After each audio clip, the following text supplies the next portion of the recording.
Les bateaux ne vont pas tarder à rentrer de 24 heures de pêche. Il est 6 heures, c'est le temps pour les poissonniers de s'approvisionner en glace à la coopérative. Tous les matins, on fait une vingtaine de coffres de glace pour l'étalage. C'est physique quand même, hein. C'est plutôt des métiers d'hommes que des métiers de femmes. Pourquoi vous le faites, vous? Parce qu'on est dedans depuis des générations. À la halle aux poissons aussi, une majorité de femmes. Claudine, enfin plutôt Didine, c'est la marchande qu'on rêve tous d'avoir. Elle livrait les moules en charrette à bois quand elle était gosse. Debout à 5 heures, elle est du signe du poisson. C'est beau, regardez, ça arrive. C'est quand même de la qualité. Hein. Et vous, quand vous avez un petit maquereau que vous tenez comme ça, s'il tombe comme ça, là, c'est parce qu'il est mort. Hein. Voilà. Combien vous en désirez? Claudine ne crie plus comme on le faisait autrefois dans les halles. Pour manger comme 5 kilos, c'est pour 3 personnes. La tradition s'est perdue, sauf au moment du hareng. D'ailleurs, elle n'en a plus besoin. Les tréportés ou les touristes viennent de loin pour elle depuis des années. Ça, c'est de la pleine mer de Granville. Je viens pour elle, elle est tellement gentille. Ben oui, on en reprend un peu pour chez nous. Hein. On vient de près du Luxembourg, donc voilà. Elle ne vit que pour son poisson. Je vous sers depuis quelle année? Oh, vaut mieux pas le dire. Sandrine, elle, a un rituel. Elle attend son pêcheur d'hommes parti en mer depuis 24 heures. C'est toujours ça de prix de s'apercevoir.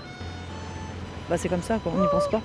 Et même les enfants, ils vivent avec parce qu'ils ont toujours été habitués à voir leurs parents partir comme ça, travailler. On est habitués à ne pas avoir de week-end, nous, donc on a une journée de temps en temps, quoi. La pause petit-déj. Café réparateur pour le mari. Sandrine, elle, évite déjà des dizaines de sols. À 5 € les 3 kilos, les clients sont nombreux. Des prix attractifs dans cette halle, on évite les intermédiaires. C'est la quantité, c'est la pêche. Parce que si on va ailleurs, il y a des frais de transport, des frais de quai, des frais... Donc forcément, on est obligé de... On s'en sort pas si on est qu'on n'a rien. 300 kilos de poissons sur un étal en moyenne. La spécialité, c'est le poisson plat. Carlet, Turbo côtoient les poissons venus d'ailleurs. Ici, pour beaucoup, c'est aussi un lieu de promenade, non sans épines. Les vives, oui, c'est un poisson qui pique.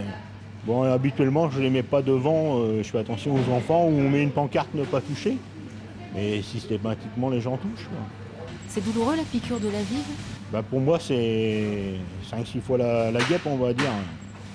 On se pique régulièrement, moi je me pique une fois par semaine. Dans les ports, c'est la tradition. Les femmes vendent la spécialité du coin sur des étals modestes. C'est la gourmandise là. Et en voilà 5. Avec votre petite poignée, madame. Voilà. Avec un petit brin de persil. Oui, puis une petite bouteille de blanc. Ah, j'ai pas. Moitié moins cher que dans la halle, la cohabitation ne pose pas de problème. Femme de pêcheur à pied ou pas, c'est un revenu indispensable pour elle. S'il vous plaît. C'est pas trop gros, mais un petit salaire quand même. Pour dire de survivre, parce que sinon on n'a rien d'autre. Et au plaisir. Au revoir, madame. J'ai été 2 ans à chercher du travail dans le coin et j'ai pas trouvé. Puis l'occasion m'a dit, tiens, pourquoi tu vendrais pas des moules? Au pied de la falaise, c'est la vie de tous les jours. Chacun vit au rythme de la marée, du retour des bateaux et de la pêche au maquereau pour les mordus du bout du phare. Car ici, on se croit au bout du monde.